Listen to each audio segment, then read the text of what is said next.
மெட்ராஸ் ராஜகோபாலன் ராதாகிருஷ்ணன் அப்படின்ட்டு சொன்னால் புரியுமா உங்களுக்கு? புரியாது.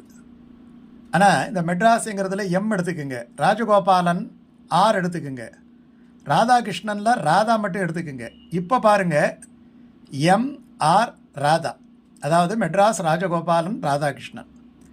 தமிழ் திரைப்பட உலகத்திலேயே ஒரு அற்புதமான நடிகர்.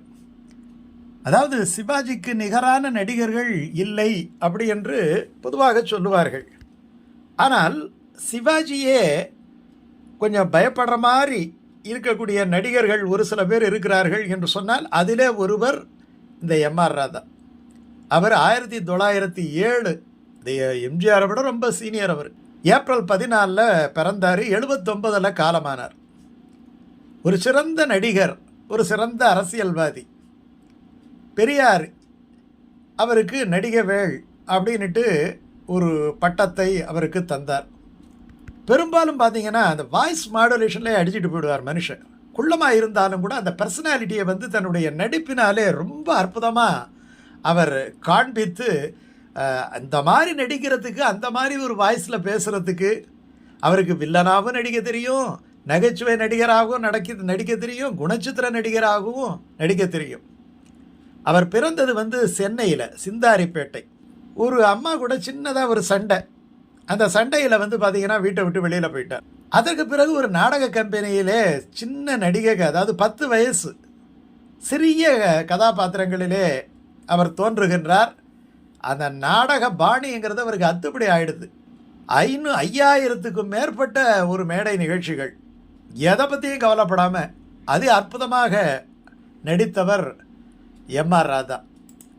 இப்போ நம்ம பார்க்க போகிறது அவருக்கு என்னன்னா, அவர் நல்லா நடிப்பார், ஆனால் அவர் நல்லா பாடுவாருங்கிறது ரொம்ப பேருக்கு தெரியாது. அவருக்கு பாட்டு பாடணும்னுட்டு ரொம்ப ஆசை.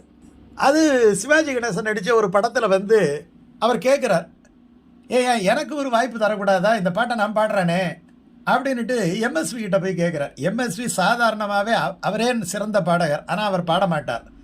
கண்ணதாசன் ஒரு தரம் கேட்டார், நான் பாட்டெல்லாம் எழுதுறேனே, நான் பாடுறதுக்கு ஒரு வாய்ப்பு தரக்கூடாதா அப்படின்ட்டு. அப்போ அவர் சொன்னார், இதை பாருங்கள், பாட்டு பாடுறதோட நிறுத்திக்கிங்க, எழுதுறதோட நிறுத்திக்கிங்க. பாடுறதுக்கு அதுக்குன்னு குரல் வளம் படைத்த கலைஞர்கள் இருக்கிறார்கள், அவர்களை வைத்து பாடினால்தான் அது நன்றாக இருக்கும். நீங்கள் சும்மா என்னை இன்ஃப்ளூயன்ஸ் பண்ணாதீங்கன்னு சொல்லி தன்னுடைய நெருங்கிய நண்பரான அந்த கண்ணதாசனுக்கே அவர் பாட்டு சான்ஸ் தரல. இப்போ எம்ஆர் ராதா கேட்டவுடனே அவர் ரொம்ப கொஞ்சம் மிரட்டி கேட்டவுடனே, இதை பாருங்கள், இதெல்லாம் நான் டிசைட் பண்ணுற விஷயம் கிடையாது, நீங்கள் நேராக போய் டைரக்டர்கிட்ட கேளுங்க, அவர் பாட சொன்னால் நீங்கள் பாடுங்க அப்படின்ட்டு அந்த படத்தினுடைய டைரக்டர் பீம்சிங் அவர் இடத்துல போய் அனுப்பிட்டார். அது அவர்கிட்ட போயிட்டு இவர் கேட்கின்ற பொழுது ஒரு பாடல் கம்போசிங், ஒரு அற்புதமான பாடல் கம்போசிங். இந்த பாவ மன்னிப்பு அப்படிங்கிற படம் சிவாஜி கணேசன் நடித்த படம். அதில் எம்ஆர் ராதாவும் இருக்கிறாரு. அதில் அவருக்கு வில்லனாட்டம் ஒரு நடிப்பான குணச்சித்திரமும் கலந்திருக்கும். அந்த பாவமன்னிப்பு படத்தில் பாடல் பார்க்குறாரு. ஒரு பாடல் கம்போசிங் ஆகி ஓடிக்கிட்டு இருக்கு. அந்த பாடல் எல்லோரும் கொண்டாடுவோம் அப்படின்ட்டு ஒரு பாட்டு. நாகூர் அனிஃபா அந்த பாடலை ஆரம்பிப்பார். அப்புறம் டிஎம் சவுந்தரராஜன் அந்த பாடலை பாடுவார். அந்த பாடலை இவர் ரொம்ப நேரமாக கேட்குறார். அந்த கம்போசிங் இன்னும் ரெக்கார்ட் ஆகலை, நான் கம்போசிங்கில் சொல்லிக் கொடுக்கும்போது கேட்குறார். நாகூர் அனிஃபா, டிஎம் சவுந்தரராஜன் இவங்கெல்லாம் அந்த ரெக்கார்டிங் தியேட்டரில் இவர் எம்எஸ் விஸ்வநாதன் ஹார்மோனியத்தை வச்சு சொல்லிக் கொடுத்த இவர் படப்பிடவில் ஒரு தூரத்துலேருந்து இந்த பாட்டை கேட்ட உடனே இவருக்கு ஒரு ஆசை வந்துருச்சு. இந்த பாட்டு ரொம்ப அற்புதமாக இருக்கு, இந்த பாட்டை எப்படியாவது தாம் பாடினா நல்லாயிருக்கும் அப்படின்னு நினச்சிக்கிட்டு போயிட்டு மறுபடியும் எம்எஸ் விஸ்வநாதன் கிட்ட போய் இந்த பாட்டு மட்டும் நான் பாடுறானே அப்படின்ட்டு கேட்குறார். நீங்கள் வேறு யாருக்கும் இந்த பாட்டை கொடுக்காதீங்க, நானே பாடுறேன் அப்படின்னு கேட்டவுடனே மறுபடியும் சொல்கிறேன், இதை பாருங்கள், இந்த பாட்டுக்கு இன்னார் பாடணும்னுட்டெல்லாம் அவனுக்கு டிசைட் ஆகிடுச்சு, இது நான் எடுக்கிற முடிவு கிடையாது, டைரக்டர் எடுக்கக்கூடிய முடிவு, நீங்கள் போய் டைரக்டர்கிட்ட கேட்காம திருப்பி என்கிட்டயே கேட்குறீங்களே அப்படின்னு சொன்னோடனே எம்ஆர் ராதா கிடுகிடுன்னு போனார். அப்படி தானே டைரக்டர் சொன்னால் நான் எனக்கு பாட்டு கொடுப்பேன் இல்லை அப்படின்ட்டு நேராக போனார். பீம்சிங் அவரை அந்த இடத்துல டைரக்ஷன் கொடுத்துக்கிட்டு இருக்கிறார். இயக்கிக்கிட்டு இருக்கும்போது அவர்கிட்ட போயிட்டு இவர் திடீர்னு அவரை கூப்பிட்றார். அவர் ரொம்ப அற்புதமான ஒரு டைரக்டர், ரொம்ப சாஃப்ட்டு மூடில் பழகக்கூடியவர். அவ்வளோ சீக்கிரம் அவருக்கு ஆத்திரம் வராது.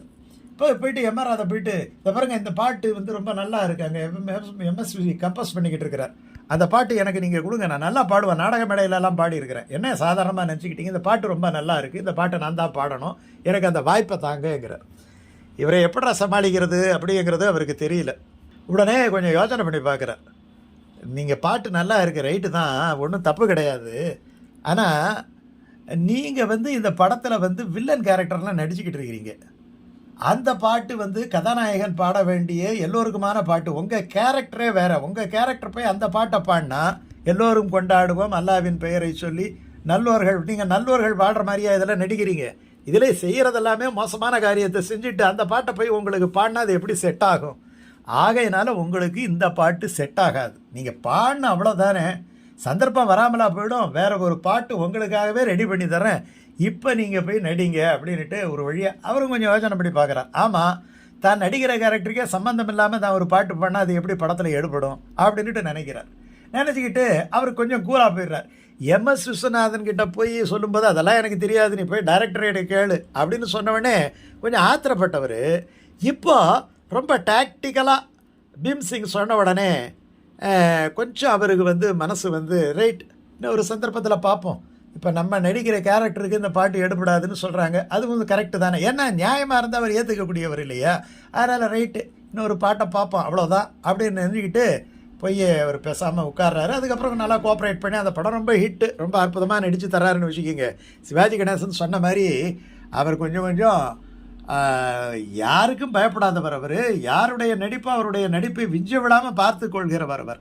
ஆனால் எம்ஆர் ராதா வந்து ஷூட்டிங் வந்து நடிக்க ஆரம்பிச்சிட்டாருன்னா, அதுவும் இவங்க 2 பேர் சம்மந்தப்பட்ட கேரக்டர்னா அவர் கொஞ்சம் ரொம்ப விழிப்புணர்வாக தான் நடிப்பாராம், ஏன்னா இவரை வந்து ஓவர்டேக் பண்ண முடியாதுன்னுட்டு தெரியும். அப்படிப்பட்ட அற்புதமான ஒரு நடிகர் ஒரு பாட்டு பாடணும் அப்படின்ட்டு ஏங்கி அது கேட்டு அது நடக்க முடியாத ஒரு சந்தர்ப்பமாக போயிடுச்சு இல்லையா. இந்த விஷயங்களை எல்லாம் வந்து ஏவிஎம் குமரன் அவர் வந்து ஒரு சின்ன நேர்காணலில் அதை சொல்லியிருக்கிறார். எவ்வளோ சுவாரஸ்யமான விஷயம் பாருங்கள்.